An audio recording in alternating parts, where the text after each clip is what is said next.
અમે બધા ભાગ્યશાળી છીએ કે તમારા ગામની અંદર અમને ફરીવાર આવવાનો મોકો મળ્યો છે. અમને ફરી વખત લાવવાનું કામ પણ અમારા ભીખાભાઈ વાઘેલાનું છે કે એમને તાળીના ગડગડાટથી વધાવો અને હજી ત્રીજી વખતે લાવશે.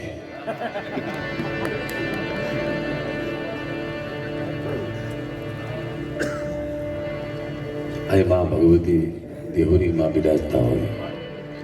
આજનો જે કાર્યક્રમ છે ગુજરાત આમ કેન્દ્ર સરકારમાંથી છે.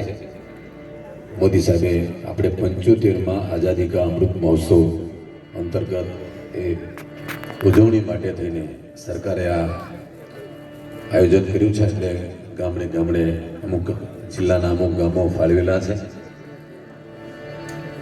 એટલે એ અનુસંધાનમાં આજનો કાર્યક્રમ છે. ગુજરાત સંગીત નાટક અકાદમીના સથવારે એના સહયોગથી આપણે આજે એટલે એકવાર ગુજરાત સરકારને પણ આપણે તાળીઓના ગડગડાટથી એકવારનું અભિવાદન કરી અને આજના કાર્યક્રમ માટે અમારા ચેરમેન શ્રી પંકજભાઈ ભટ્ટ સાહેબે પણ ખૂબ શુભકામના આપી છે. અહીંયા ગંગેશ્વર મહાદેવ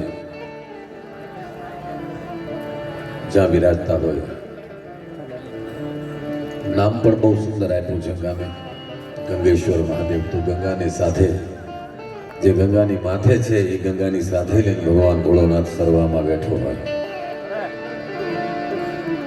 અને બાજુમાં ભગવતી દેવરીમાં ને ગયા કાર્યક્રમમાં પણ કીધું હતું દેવહરીમાં દેવોના દુખડા હરી લે એ દેવહરીમાં દેવતાઓને કંઈક દુઃખ પડે ને આવી જોગ માયા ભગવતી પાસે આવીને આરાધના કરે ને